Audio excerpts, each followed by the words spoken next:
Olá pessoal, espero que estejam todos bem.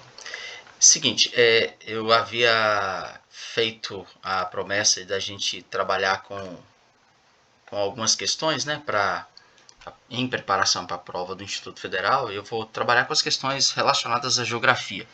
Lembrando que a prova ela é dividida em 4 blocos, né? Língua portuguesa, matemática, ciências da natureza e ciências humanas. Eu trato então do último bloco, ciências humanas, e não são todas as questões, porque tem questões de história também. Eu vou tratar somente aquelas que são referentes à geografia ou algum assunto que pegue os dois.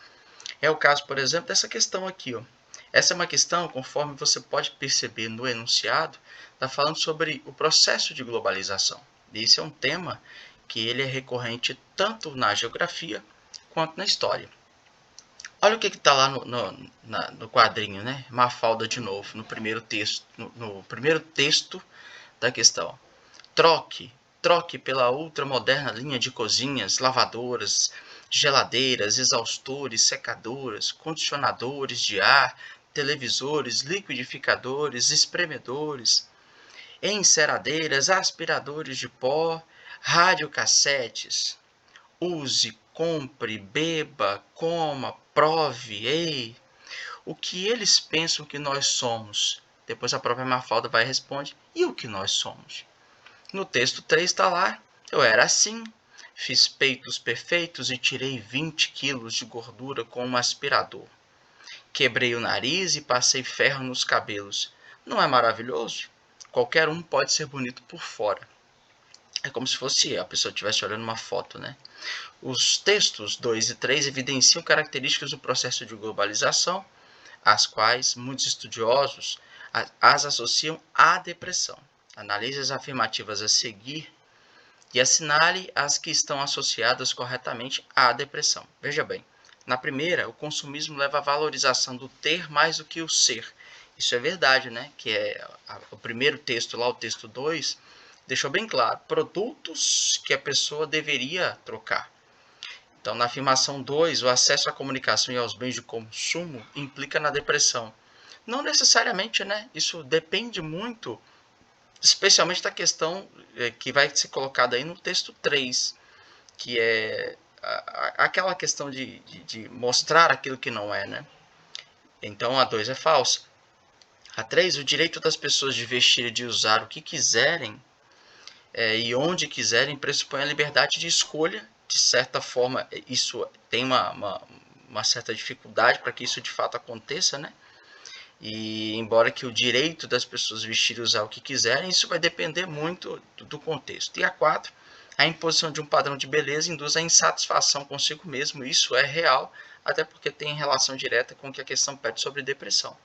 Então, se eu olhar para 1 e para a 4, a resposta correta para nós é a letra B de bisteca. Essa foi então a questão 28. Eu vou voltar aqui na questão 27 rapidinho, que fala sobre a Guerra Fria, né? Também é um tema que é recorrente tanto em história quanto em geografia. Sobre o processo histórico conhecido como Guerra Fria, marque a opção incorreta, errada, falsa. Assim sendo, você vai prestar atenção nesse detalhe, exatamente nesse detalhe aqui, ó, que é quando no caso, o texto está trazendo para a gente a questão do que é a Guerra Fria. Aliás, do que é a resposta incorreta sobre Guerra Fria. Então, nesse sentido, letra A vai dizer, apesar das constantes tensões, não chegou a ocorrer um confronto militar direto entre norte-americanos e soviéticos em função da disponibilidade de armas nucleares por ambos. Esse é um fato fundamental. Guerra Fria, porque é uma guerra de terror, de tremor, de medo, né? A instauração do medo constante. Aconteceram conflitos em outros países, em outras nações, mas não necessariamente, nem no território estadunidense, nem no território russo, ou no caso soviético, e nem um confronto direto entre os dois propriamente dito. Então, se eu olhar por essa linha aí, eu posso observar que a letra A é a resposta que eu já deveria considerar. Mas vamos ver as outras. Foi marcado pela supremacia econômica e militar da União Soviética em relação aos Estados Unidos na década de 1960, como evidenciado pela dianteira em relação à corrida espacial. Essa é erradíssima, né? Letra A é verdadeira, a letra B é falsa. A questão pede aquela que é falsa, a incorreta, a errada. Então, 27, letra B. A letra C teve como maior símbolo o Muro de Berlim, que separou os lados capitalista e socialista desta cidade, no caso, a cidade de Berlim, localizada dentro da Alemanha Oriental, também é verdade. Então, S também mais uma verdadeira. E D, uma das principais guerras quentes foi a do Vietnã, que foi mais movimentada, durou muito tempo, no período pós-Segunda Guerra Mundial, conflito no qual os Estados Unidos terminaram derrotados, apesar das graves perdas da população local e da reunificação do país. Isso também é verdade. Um detalhe que vale a pena você observar é o seguinte: às vezes você tem 4 alternativas aqui, né? A gente marcou certinho, letra B de bisteca novamente, é a resposta incorreta, errada, falsa. Mas às vezes você está em dúvida, né? Por exemplo, letra A e letra C. Qual que eu vou marcar? Se você perceber bem, a letra A e a letra C, elas estão tratando de coisas muito semelhantes, assim, no sentido de contexto, né? Então, se às vezes bate uma dúvida, não tem duas corretas. A letra A está certa e a letra C também está certa. Então, só me sobra marcar aquela que é incorreta ou que é falsa. Portanto, a nossa avaliação é a letra B. Certinho?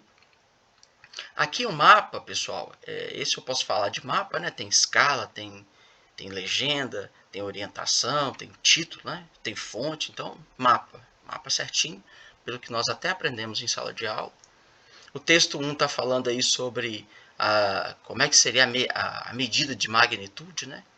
Com magnitude de 8,2 na escala Richter, o tremor foi o mais sentido no país, com em um século, e também em outras regiões da América Central. Com uma profundidade de 69 quilômetros, o epicentro foi a 87 quilômetros sudoeste da cidade de Pijijiapan, no estado sulista de Chiapas, onde foi declarada emergência. Ao menos 190 réplicas de tremor ocorreram desde então, sendo a mais forte delas de 6,1, segundo o Serviço Sismológico Nacional Mexicano. Essa é uma notícia de 27 de setembro de 2017. Essa aqui, gente, é a prova de 2018, tá? Como você pode ver lá no canto superior esquerdo. Eu peguei aqui as 3 últimas, peguei a de 2018. Perceba que a questão, que a prova, ela colocou lá, tem uma parte dessa que a gente chama de geopolítica, né, que é possível chamar de geopolítica, que é a Guerra Fria, globalização, essa parte da geografia, e tem a parte da geografia física também, que é essa questão aqui sobre placas tectônicas. Aí vem a figura 1 mostrando as placas tectônicas. Você já sabe que o movimento de placas tectônicas causa sismos, né? Causa tremores e maremotos. E você sabe que normalmente as placas tectônicas é que causam esses sismos de grande proporção. Assim sendo, abalos sísmicos, como noticiado no texto 1, fazem parte da história de muitos países americanos. Analise o mapa da figura 1 e assinale a afirmativa incorreta. Ele quer de novo aquela que é errada, que é falsa, que é incorreta. Assim, detalhe, aqui no mapa você vai perceber que, conforme a legenda, tem os movimentos de choque ou de colisão, que é a área em que uma placa encontra com a outra, então uma bate na outra chocando, e um movimento de separação das placas tectônicas, quando elas se afastam uma da outra, como se estivesse abrindo uma cratera, né? Então vamos lá. A letra A diz que o México, o Chile e toda a costa oeste da América estão localizados em local de choque de placas. Se nós olharmos aqui, ó, a América do Sul, deixa eu ver, costa oeste. Então eu tenho aqui, ó, placa Nazca com Sul-Americana encontra, a placa a placa norte-americana também é uma área de encontro, a do Caribe e essa outra que eu não consigo enxergar direito, não tem a demarcação dela, mas nós vamos pegar que a costa oeste, no geral, é uma zona de encontro de placas tectônicas.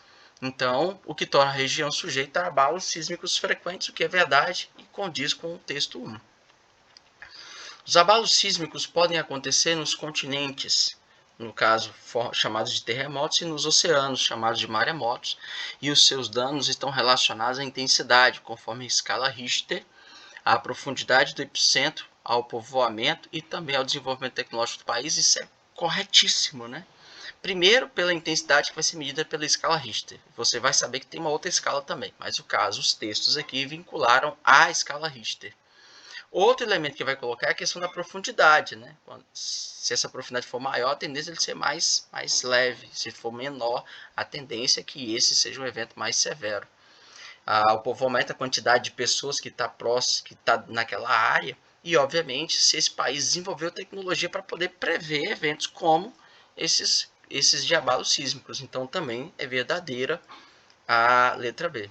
A letra C, o Brasil, por estar situado mais ao centro da placa sul-americana, não sofre muito com os abalos sísmicos. Tem uma certa verdade, né? No entanto, pode acontecer tremores menores provocados por abalos nos países vizinhos, rachaduras na placa ou ainda acomodações de terra, verdadeiríssimo. Então nos sobra a letra D, que são os choques ou afastamento das placas tectônicas produzem consequências apenas para os seres humanos. Por mais intensos que sejam estes movimentos, a litosfera permanece intacta como há milhões de anos. A gente sabe que isso é falso, até por conta da formação das cadeias montanhosas, das dorsais meso-oceânicas, como é o caso da dorsal mesoatlântica, né? Então, a superfície não fica intacta, não. Ela vai tendo alterações. Essa questão aqui, pessoal, ela é um pouco maior do que assim, a gente pode, que eu queria que ela fosse, mas eu vou fazer assim. Vai dar um vídeo um pouquinho maior do que eu planejei, mas vale a pena, tá? No livro Depressão e Melancolia, de 2010, Urania Pérez afirma que nos séculos 20 e 21 existe uma verdadeira epidemia de depressão. Segunda questão tratando sobre depressão, tá? A depressão, em muitos casos, leva ao suicídio. Preocupado com o crescente número de suicídios no Brasil, o Ministério da Saúde criou algumas estratégias que visam a prevenção e redução destes números. Como exemplos dessas estratégias, temos o Setembro Amarelo, lançado em 2015, e o Boletim número 30, volume 48 de 2017. O mapa e os gráficos da figura 2 mostram dados brasileiros em relação ao suicídio. Analisando-os, pode-se afirmar corretamente. Veja que a questão 27, 28, 29, 30, as 4 questões, só teve uma que é para a gente procurar a resposta que é correta, que é verdadeira, que é positiva. As outras 3, né, foram pedindo a que é incorreta ou errada. Então, aqui na 30 queremos o que é correto, é o que é condizente na figura 2. Você vai perceber que tem uma escala aqui, ó, o problema em números no Brasil, a taxa de suicídio, quanto mais escura for a área do estado, maior essa taxa de suicídio, mais escuro encontramos preferencialmente nas áreas mais ao sul do país. E aí nós vamos perceber outro detalhe, né, que o gráfico aqui do crescimento vai mostrar também que a taxa maior de suicídio acontece mais em relação aos homens do que em relação às mulheres. E no ranqueamento mundial, Lituânia, Rússia, Bielorrússia, Cazaquistão, Hungria, Guiana, Japão, Letônia, Coreia e também a Ucrânia acontecendo aqui para você enxergar que essa taxa ela está distribuída ao redor do mundo, né? Claro que tem a área da Ásia, tem países que estão mais aqui na América, alguns países também ali no norte da Europa. Portanto, tem aí uma dispersão razoável. Já queremos que é correto, letra A diz: os 10 países com maior índice de suicídio no mundo são países pobres do continente asiático e africano. Nós vimos aqui que tem realmente países da Ásia, mas os 10 mais aqui, ó, até a Ucrânia, nós temos Ucrânia, que é Europa, Letônia, que é Europa, Japão, que é Ásia, mas são países, especialmente o Japão, é um país dado como rico e desenvolvido, né? Então não é necessariamente países pobres e também não é somente, e tanto é que dos 10 maiores aqui não tem nenhum país africano listado. Então a letra A é falsa, não queremos a falsa, queremos a verdadeira. O número de suicídios é maior entre mulheres do que entre homens, não precisa terminar. Nós mostramos aqui no gráfico que o número de suicídios é maior entre os homens.